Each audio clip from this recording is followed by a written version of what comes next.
ഇതിനെക്കുറിച്ച് ചലക്കരയിൽ നിന്ന് കെ രാധാകൃഷ്ണയുടെ പ്രതികരണം കൂടി വന്നിട്ടുണ്ട്. നിമിഷപ്രിയയെ മോചിപ്പിക്കുന്ന കാര്യത്തിലുള്ള പ്രതികരണമാണ്. പ്രത്യേകിച്ചും വധശിക്ഷ തലയ്ക്ക് മുകളിൽ ഒരു ഡെമോക്രസിൻ്റെ വാള് പോലെ നിൽക്കുകയാണ്. പ്രതികരണത്തിലേക്ക്. എല്ലാ മാർഗത്തിലൂടെയും അവരെ രക്ഷിക്കാൻ വേണ്ടിയുള്ള ശ്രമങ്ങൾ നടന്നു വരുന്നുണ്ട്. അപ്പോൾ അത് ത്വരിതഗതിയിലാക്കാൻ വേണ്ടിയുള്ള ഇടപെടൽ നടത്താൻ വേണ്ടി കേന്ദ്ര ഗവൺമെൻറ്റിൽ അഭ്യർത്ഥിച്ചിട്ടുണ്ട്.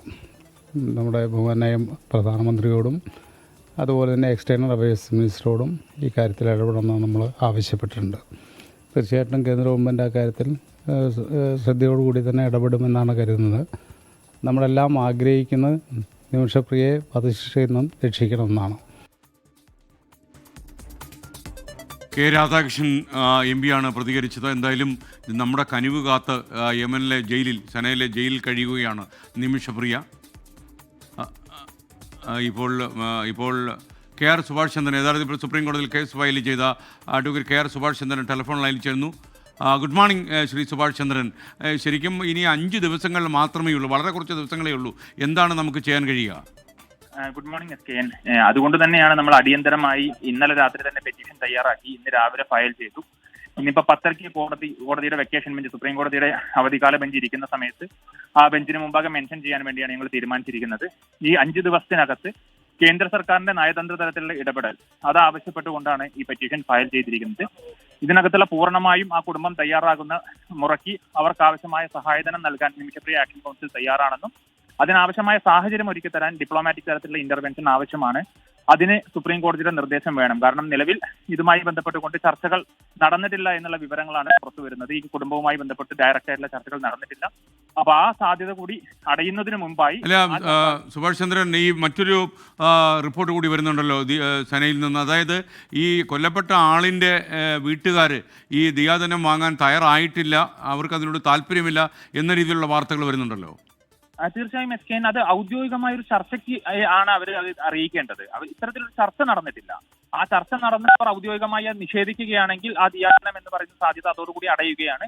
അതോടുകൂടി നമ്മുടെ മുമ്പിലുള്ള ആ അവസരം കൂടി നഷ്ടപ്പെടുകയാണ്. പക്ഷേ ഔദ്യോഗികമായി ഈ റിപ്പോർട്ടുകൾ, അനൌദ്യോഗികമായ റിപ്പോർട്ടുകൾ അതല്ലെങ്കിൽ അനൌദ്യോഗികമായുള്ള തരത്തിലുള്ള പ്രതികരണങ്ങൾക്കപ്പുറത്ത് ഈ കുടുംബവുമായി നേരിട്ട് ഏതെങ്കിലും തരത്തിലുള്ള ചർച്ചകൾ നടത്തിയ അത് നിഷേധിക്കാനുള്ള പൂർണ്ണമായ അവകാശം ഈ ശരിയ നിയമപ്രകാരം അവർക്കുണ്ട്. പക്ഷെ അത്തരത്തിലുള്ള ഒരു സാധ്യത ഇതുവരെ എക്സ്പ്ലോർ ചെയ്യാൻ നമുക്ക് സാധിച്ചിട്ടില്ല. അത് ഉപയോഗപ്പെടുത്തണം എന്നുള്ളതാണ് നമ്മുടെ ഈ പെറ്റീഷനകത്തുള്ള നമ്മുടെ പ്രധാനപ്പെട്ട ആവശ്യം.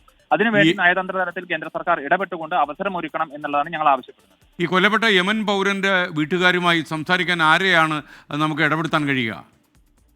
സ്വാഭാവികമായും യമനിലെ പരിമിതികൾ SKN ഉൾപ്പെടെയുള്ള ആളുകൾക്ക് അറിയാം. നിലവിൽ അവിടെ ഇന്ത്യൻ ഡയസ്പോറകളില്ല.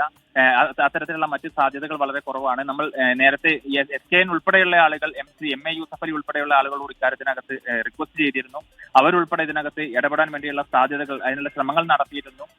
അത്തരത്തിലുള്ള നിരവധിയായ വ്യക്തികൾ, പ്രമുഖരായ ഇത്തരത്തിൽ മിഡിൽ ഈസ്റ്റിലൊക്കെ ഇടപെടുന്ന ആളുകൾ നേരത്തെ ശ്രമിച്ചിരുന്നതാണ്.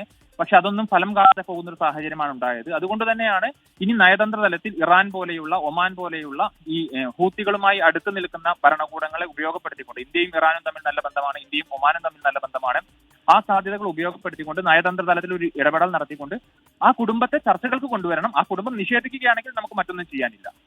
ഓക്കെ, താങ്കളുടെ അറിവിൽ യഥാർത്ഥത്തിൽ ഇവർ പണം വാങ്ങിക്കാൻ തയ്യാറാകുകയാണെങ്കിൽ ആവശ്യമുള്ള പണം സ്വരൂപിച്ച് കഴിഞ്ഞോ? അല്ല, അത്തരത്തിലൊരു പണം സ്വരൂപണം നമ്മൾ നടത്തിയിട്ടില്ല. നമ്മൾ നേരത്തെ പ്രീ നെഗോസിയേഷൻ എന്ന് പറഞ്ഞുകൊണ്ട് ആവശ്യപ്പെട്ട $40,000 യമനിലേക്ക് കൈമാറിയിട്ടുണ്ടായിരുന്നത്. അല്ലാതെ ഈ കുടുംബം ഇതുവരെ ₹1 പോലും ഈ ദിയാധനത്തിന്റെ ഭാഗമായോ അല്ലെങ്കിൽ ചർച്ചകളുടെ ഭാഗമായോ ആവശ്യപ്പെട്ടിട്ടില്ല. അത് ആവശ്യപ്പെട്ട് കഴിഞ്ഞാൽ ഒരു ചെറിയ സമയത്തിനകത്ത് ശേഖരിച്ചെടുക്കാൻ സാധിക്കും. നിങ്ങളെ ഉൾപ്പെടെയുള്ള ആളുകൾ, നേരത്തെ റഹീമിന്റെ ഒക്കെ കേസിനകത്ത് 24 ഉൾപ്പെടെയുള്ള ആളുകൾ നടത്തിയ ഇടപെടൽ നമുക്കറിയാം. അപ്പോൾ നിങ്ങളുടെ എല്ലാം സഹായത്തോടു കൂടി കേരളീയ സമൂഹത്തിൽ നിന്ന്, ഇന്ത്യൻ സമൂഹത്തിൽ നിന്ന് അത് ശേഖരിച്ചെടുക്കാൻ സാധിക്കുമെന്നുള്ള നല്ല ആത്മവിശ്വാസം തന്നെയാണ് ഞങ്ങൾക്കുള്ളത്. പക്ഷേ അതിൽ തീരുമാനമെടുക്കേണ്ടത് ആ കുടുംബമാണ്. ആ തീരുമാനമെടുക്കാൻ വേണ്ടിയുള്ള ചർച്ചകൾക്ക് ആ കുടുംബത്തെ കൊണ്ടുവരണം എന്നുള്ളതാണ് ഞങ്ങളുടെ ആവശ്യം. ഒരു കാര്യം കൂടെ സുഭാഷ് ചന്ദ്രൻ, താങ്കൾ സുപ്രീം കോടതി ഹർജി സമർപ്പിച്ചു, ഹർജി ഫയൽ സ്വീകരിച്ചു എന്ന് മനസ്സിലായി. അനുകൂലമായൊരു വിധി സുപ്രീം കോടതിയിൽ നിന്ന് വരികയാണെങ്കിൽ നമ്മുടെ കേന്ദ്ര സർക്കാരിൻ്റെ ഒരു ഇടപെടൽ എങ്ങനെയായിരിക്കും ഫലവത്താവുക? ഞാൻ നേരത്തെ സൂചിപ്പിച്ചതുപോലെ നമ്മളുമായി ബന്ധപ്പെട്ടുകൊണ്ട്, ഇന്ത്യയുമായി ബന്ധപ്പെട്ടുകൊണ്ട് വളരെ അടുത്ത ബന്ധം സൂക്ഷിക്കുന്ന ഇറാൻ പോലെയുള്ള അതല്ലെങ്കിൽ ഒമാൻ പോലെയുള്ള രാജ്യങ്ങൾക്ക് നിലവിലുള്ള യമനിലെ ഹൂത്തി ഭരണകൂടവുമായി നല്ല ബന്ധമുണ്ട്. ഈ നിലവിലുള്ള ഇത്തരത്തിലുള്ള നയതന്ത്ര ബന്ധങ്ങൾ ഉപയോഗപ്പെടുത്തിക്കൊണ്ട് ഇന്ത്യ ആവശ്യപ്പെടുകയാണെങ്കിൽ, ഔദ്യോഗികമായ ഒരു നയതന്ത്ര സംവിധാനത്തിന്റെ ഭാഗമായി ആവശ്യപ്പെടുകയാണെങ്കിൽ തീർച്ചയായും അവർ ഈ ചർച്ചകൾക്ക് മുൻകൈ എടുക്കുമെന്നുള്ള നല്ല ആത്മവിശ്വാസം തന്നെയാണ് ഞങ്ങൾക്കുള്ളത്. കാരണം ഇന്ത്യയുടെ നിലവിലുള്ള ലോകരാജ്യങ്ങൾക്കിടയിലുള്ള അല്ലെങ്കിൽ പ്രത്യേകിച്ച് നമ്മുടെ ഈ മേഖലയ്ക്കകത്ത് ഏഷ്യ പസഫിക്കിനകത്ത് നിൽക്കുന്ന ഒരു ഡോമിനൻസ് ഉണ്ട്.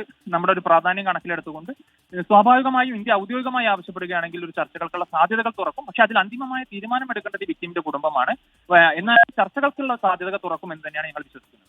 ഓക്കെ, 4 ദിവസം മാത്രമേ ഉള്ളൂ. ഈ 5 ദിവസം താങ്കൾ കഴിവിൻ്റെ പരമാവധി ശ്രമിക്കുക എന്ന് മാത്രമേ നമുക്ക് പറയാനുള്ളൂ. Thank you. Advocate K R Subhash ചന്ദ്രനാണ് നമുക്കൊപ്പം ചേർന്ന് ഡൽഹിയിൽ നിന്ന്. കെ ആർ സുഭാഷ് ചന്ദ്രനാണ് ഇപ്പോൾ സുപ്രീം കോടതിയിൽ ഒരു ഹർജി ഫയൽ ചെയ്തിരിക്കുന്നത്. കേന്ദ്ര സർക്കാർ ഇക്കാര്യത്തിൽ ഇടപെടാൻ വേണ്ടിയാണ് സുപ്രീം കോടതിയിൽ വെക്കേഷൻ ജഡ്ജിൻ്റെ മുന്നിൽ ഹർജി ഫയൽ ചെയ്തിരിക്കുന്നത്.